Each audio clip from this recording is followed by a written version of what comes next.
Or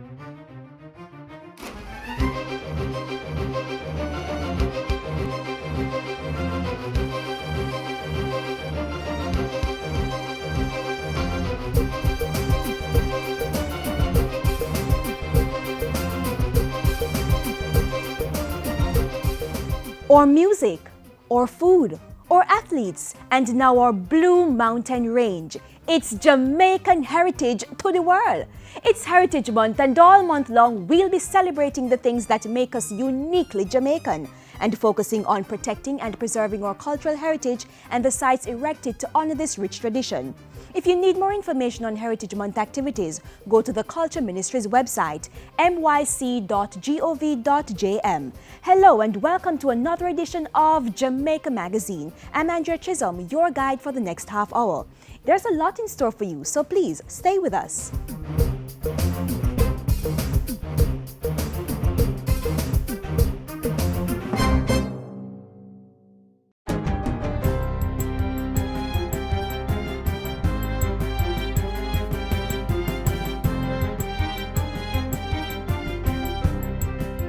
Good day, I'm Stacey Ann Smith, and this is your JIS News for Monday, October 12.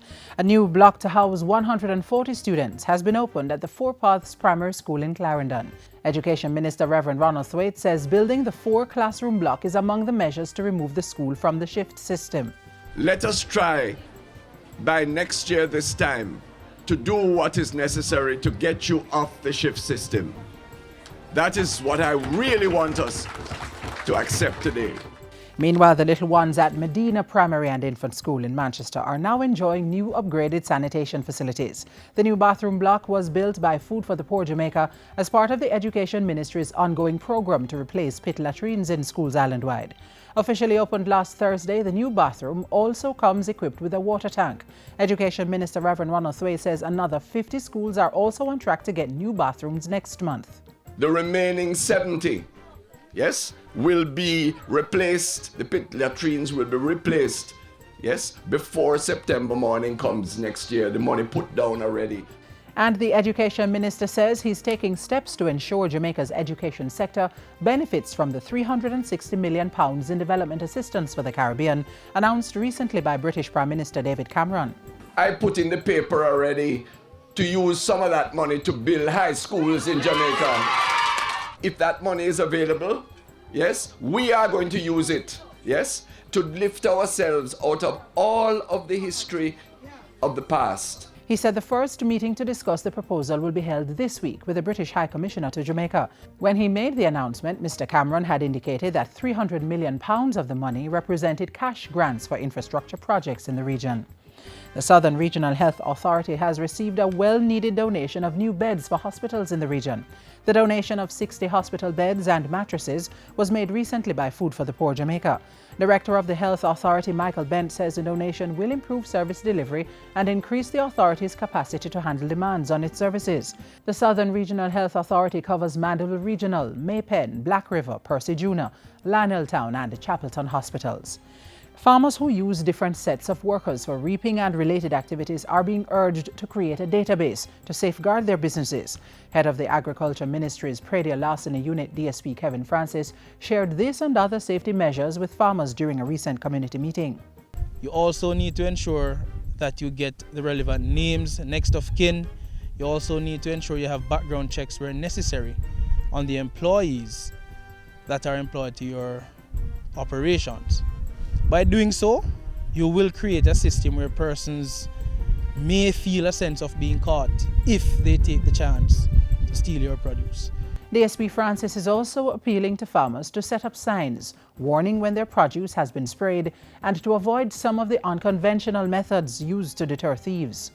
We're saying to farmers, we understand you're trying to protect your property, but be mindful that the very produce that you spike with the nails, the very same produce may be sold to your relative or your children.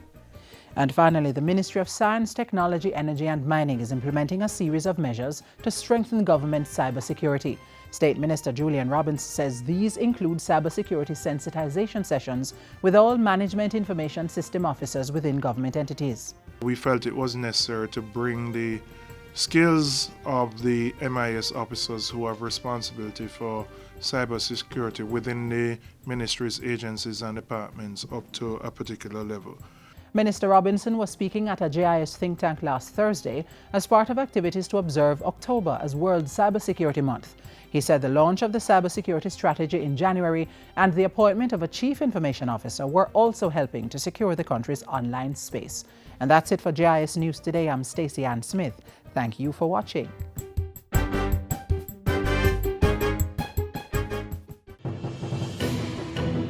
The JIS Heritage Essay Competition is here again. If you're a primary or preparatory school student aged 9 to 12, you may enter.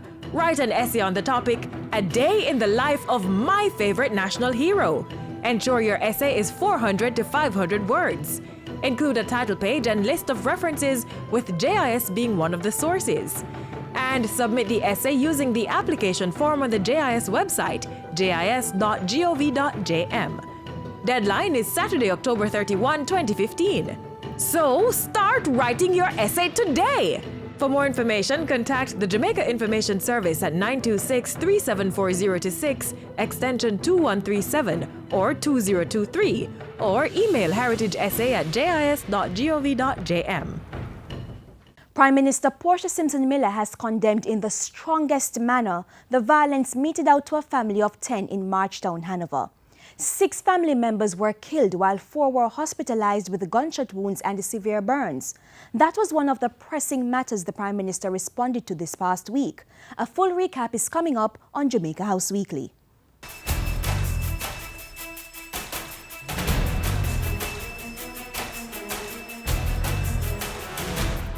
Prime Minister reiterates the importance of sport to brand Jamaica. Government reiterates commitment to public sector reform. And PM condemns killing of 6 people by gunmen in Hanover. This is Jamaica House Weekly. Prime Minister Portia Simpson Miller was not able to keep a number of speaking engagements last week due to laryngitis. A release from the Office of the Prime Minister said due to her hectic schedule, her vocal cords were irritated and the doctor told her to rest her voice. The Prime Minister followed the doctor's orders, cancelled speaking arrangements, but still attended to other aspects of her job. And as the Prime Minister rested her voice, she assigned members of her cabinet to attend speaking arrangements on her behalf. On Tuesday, the minister responsible for sport, Natalie Nita Headley, represented Mrs. Simpson Miller at the official opening of the new G.C. Foster College running track. The track was reconstructed by German manufacturer BSW Regopol at a cost of $171 million. I expect that this new IAAF certified track will be another catalyst for this institution in its continued mission of social and economic development of Jamaica through sport and training. Speaking on behalf of the Prime Minister, Mrs. Nita Headley said the G.C. Foster College of Education and Sport, along with other sporting infrastructure, would help to market the sport component of Brand Jamaica. The achievements of this college go way beyond merely handing out degrees and diplomas in physical education and coaching. It has been the main driving force behind a new culture of sport in Jamaica. This culture has emphasized the importance of study, preparation, practice, and training, and the immense value of well-informed, motivated, and highly educated cadre of sport coaches across all sporting disciplines.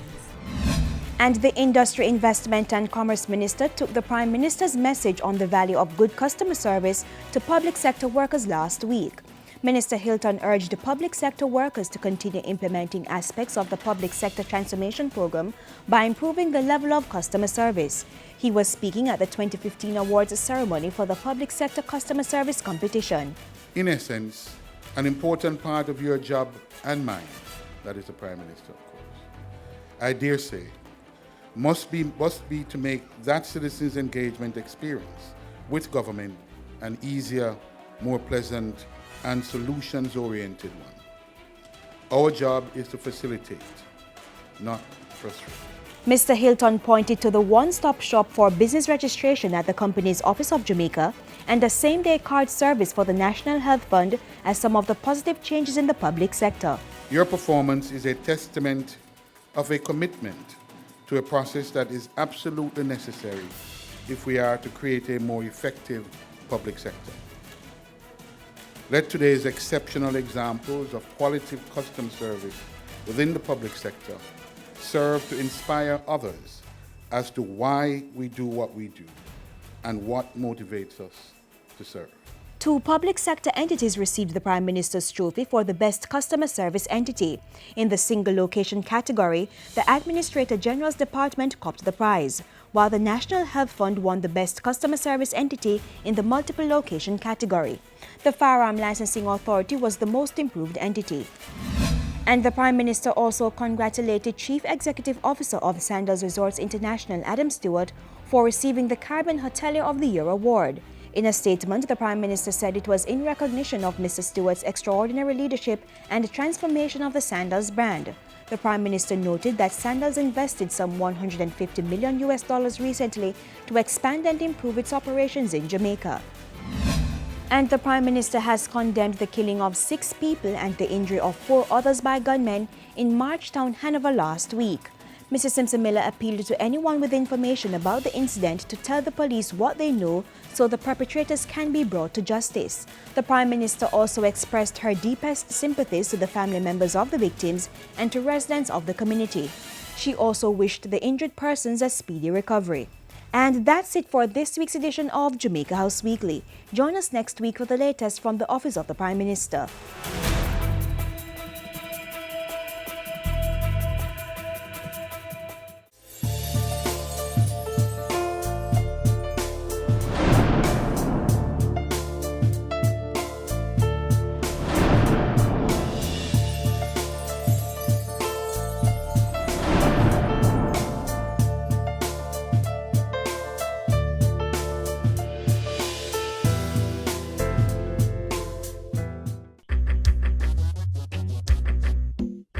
Nutritious food, succulent dishes, superior workmanship, and excellent service. Jamaica is on the go. Let's grow what we eat and eat what we grow. Let's harness the indomitable spirit of our most valued resource, our people. Let's support our local businesses. After all, buying Jamaican means building Jamaica. This year, the United Nations has been highlighting the critical role soil plays in sustaining life on planet Earth, from crop production, disaster resilience, to assisting in the carbon cycle. We here in Jamaica know full well the important role the soil plays in our daily lives and our livelihood. Today, we're encouraging you to embrace the soil. Get out there and get your hands dirty. Plant something and watch it grow. And as you'll see in this next feature, you don't need a whole lot of space to make it happen.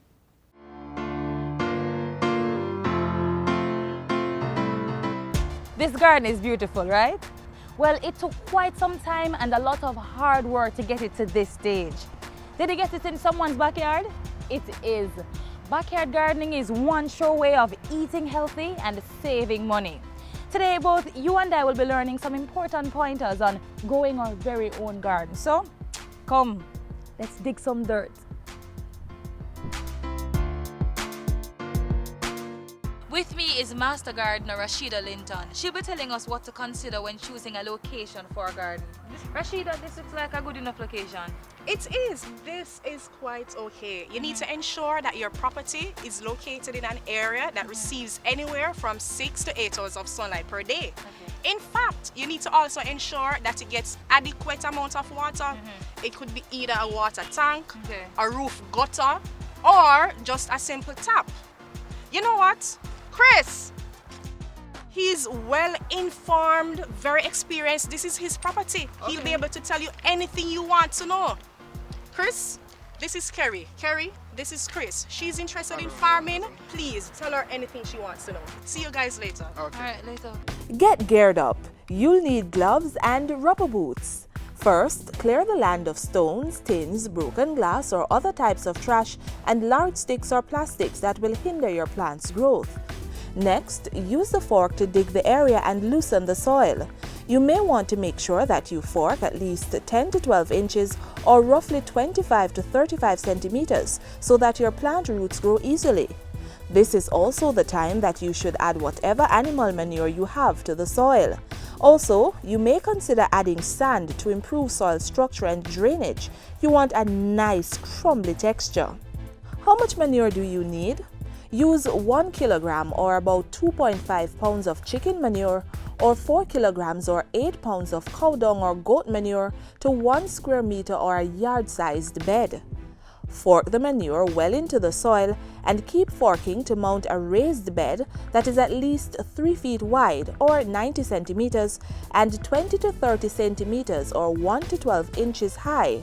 Keeping the width at 3 feet will make it easier for you to sow, weed, water, and reap from the outside in without having to reach too far. To further ensure that your soil is free from pests and diseases, cover the soil with plastic for a few weeks. Cut large garbage bags down to the side seams and lay them on top of the soil to cover. You can use stones around the edges to keep the bags in place. The plastic covering will allow the soil to get heated in the sun, and over time, this will kill most of the insects, pests, and viruses that might be living in the soil. If you are fencing your plot, you should do that now too. Dig holes at least 1 foot or 30 centimeters. These holes should be at least 2 feet away from each corner of your raised bed. This will give you enough room to walk around as well as bend for sowing, weeding, and watering. Next, one by one, set your fence posts in each hole and fill them in. Then, nail chicken wire around your plot, making sure to leave an opening for entrance and exit. Carrie, this is good, but you know you don't have to go through all this trouble. There is a much simpler way, especially for persons who don't have enough space. It is called containerized gardening. You need to ensure that you have access to a good amount of water along with 6 to 8 hours of sunlight per day. In fact, Bridget has a containerized garden. Let's go and see her. All right. Chris, thanks. Thank you. Bridget, this is Kerry. Kerry, this is Bridget. Hi. Bridget has a container garden. Kerry is interested in doing containerized gardening. Please give her all the information she needs. Later, guys. All right, Later. then take care. Later. Hi, Kerry. Hi. You have actually come good time because I'm just about to transplant some tomatoes. Okay. Right. So, this is my container. When you grow in containers, you must have a proper drainage. If you buy clay or plastic flower pots, they will have holes punched in the bottom for this purpose. But if you are making your own, you must make sure you punch holes in the bottoms and sides so that the plants won't get waterlogged and develop root rot. As for getting the right soil mix, making sure you have really good healthy soil is even more important in container gardening than it is in raised bed gardening. That's because the soil in pots is shallower and can dry out more easily. Most container plants do best with a mix of soils. 1 part loamy soil, 1 part sand, and 1 part humus. Because potted soil does not easily retain nutrients, you should add 6 tablespoons of fertilizer to soil. Once you've put the right mix of soil in your pots, allow them to settle for a week or 2 before planting. The next thing to think about is choosing the right crop to grow in your pots. The most ideal plants for container gardening are callaloo, tomato, peppers, lettuce, cabbage, cucumber, legumes, condiments, and herbs. Thank you so much, Miss Williams, for all your help. Yeah, man. Boy, backyard gardening, not easy. But hey, at least now we know about site selection and container gardening. Backyard living, not bad at all.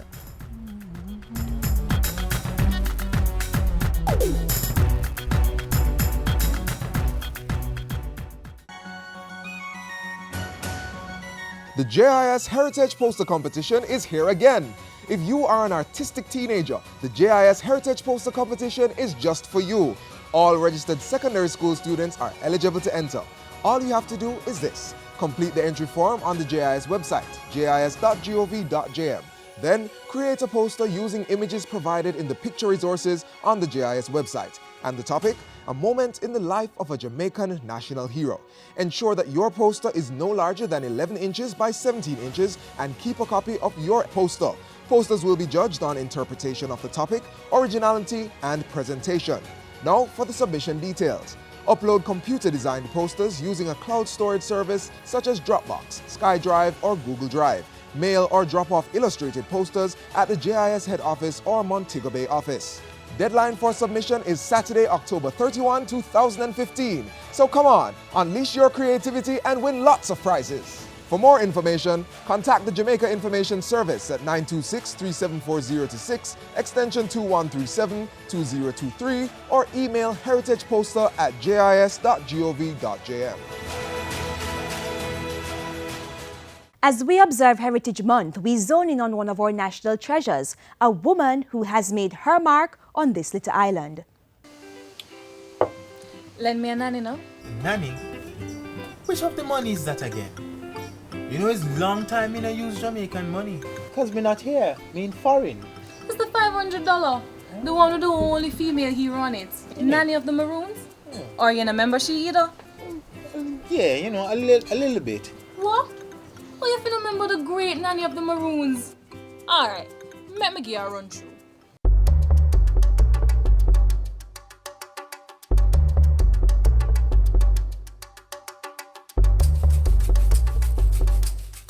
Today, Moortown and other communities in the Blue and John Crow Mountains of northeastern Jamaica stand as permanent reminders of the bravery and fortitude of the island's only female national hero, Nanny of the Maroons. Nanny was among a group of brave enslaved men and women who dared to resist their master's rule by running away. These runaway slaves formed communities in the hilly interior of the island and fiercely protected them from the Spanish and later the British. After decades of warfare, the British finally yielded by recognizing the Maroons as an independent people with the signing of a treaty in 1739. The autonomy of the Windward Maroons is largely due to Nanny's tenacity as a revolutionary chiefess. Most of what we know about Maroon leaders, including Nanny, has been passed down through oral history, but that hasn't diluted her prominence in Jamaican folklore. According to stories, Nanny came to Jamaica as a slave from the Ashanti tribe of the Akan region of West Africa. It is said that she, along with her brothers Akompong, Kojo, Johnny, Coffee, and Kwaho, ran away from a St. Thomas plantation, settling in the mountains of Portland. Nanny remained in the Blue Mountains while her brothers branched out into other mountainous regions on the western end of the island. Popularly known as Nanny Town, Tony River, as the Maroons called it, was led by Nanny. Nanny's community was well organized, with its members surviving on animals raised and hunted, as well as crops grown and raided from plantations. Security came in the form of the location of the community high in the Blue Mountains, weapons seized in raids, and traditional African weapons of bow, arrows, and spears. Tony River was destroyed in one of the many fights between the Maroons and the British, causing Nanny to move her community deeper into the hills to what is now present-day Moortown.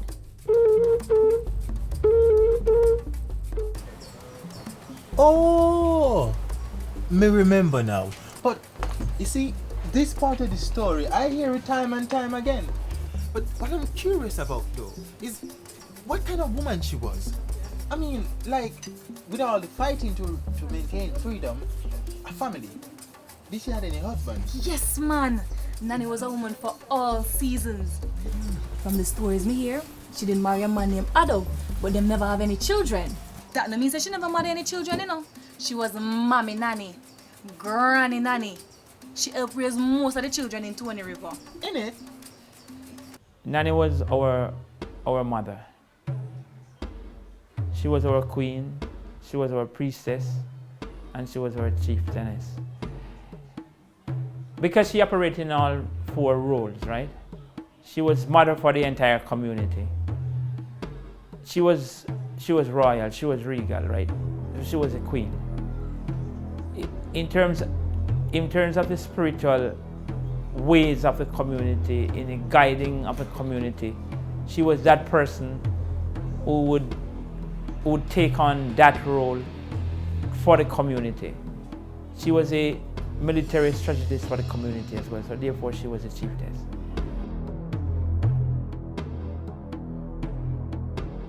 any leader of any ilk or any quality generally rules with two gloves. You know, two separate pair of gloves. One is a cotton glove and one is a iron glove. And you have the cotton glove on, and then you have the iron one, and you put the cotton one over it. And Queen Nanny did just that, making a community out of different African tribes with kindness and compassion. But she was also a stern leader, dealing with dissent while making tough decisions. Nanny was not only the political and military leader of her tribe, she also served as spiritual leader. Before Nanny and the Maroon warriors would go off to battle the British, she would prepare them for ambushes, the popular style of Maroon combat.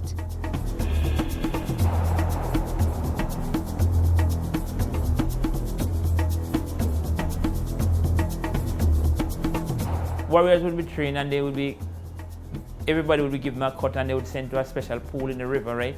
Where they could go and dip in the water. And if you come back out and your cut is not well, then you don't go to fight. But anybody who dip and come back out and their cut was well, then they can go into fight.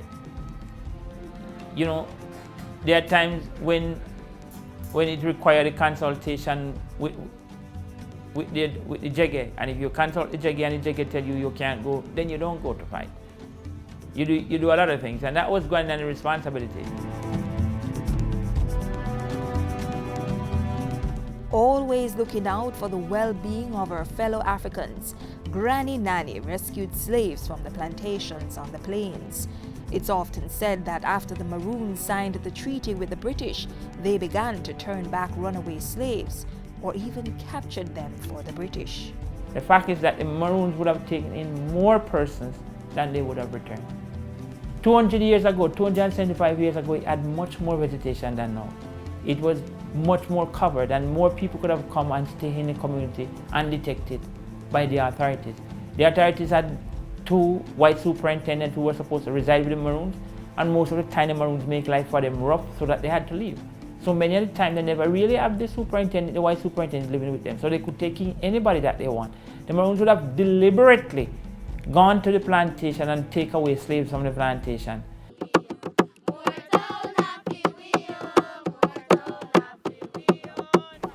What about her death though? Like, how did she die?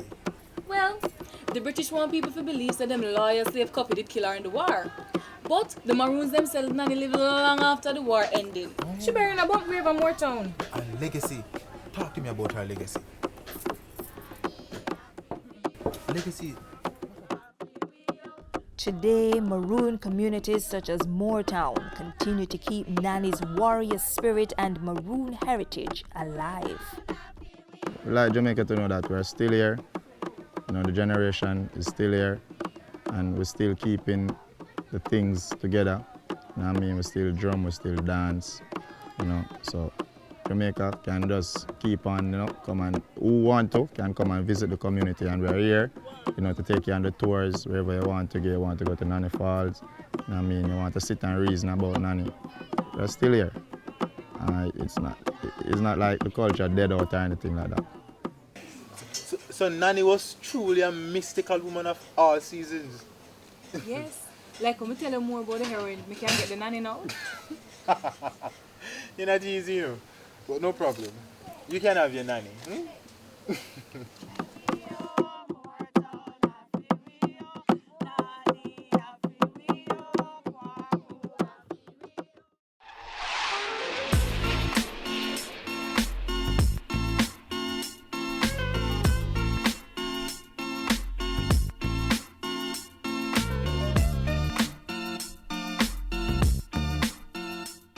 And that's our show. Missed aspects of today's program? View the magazine in full on our website, jis.gov.jm. You may also visit our social media pages for up-to-date info on all the positive things that are happening in our island home. And we now have a mobile app that can be downloaded from the Google Play Store, so you'll always be in the know. On behalf of the entire team here at the JIS, I am Andrea Chisholm. Thank you for watching, and do have a wonderful evening.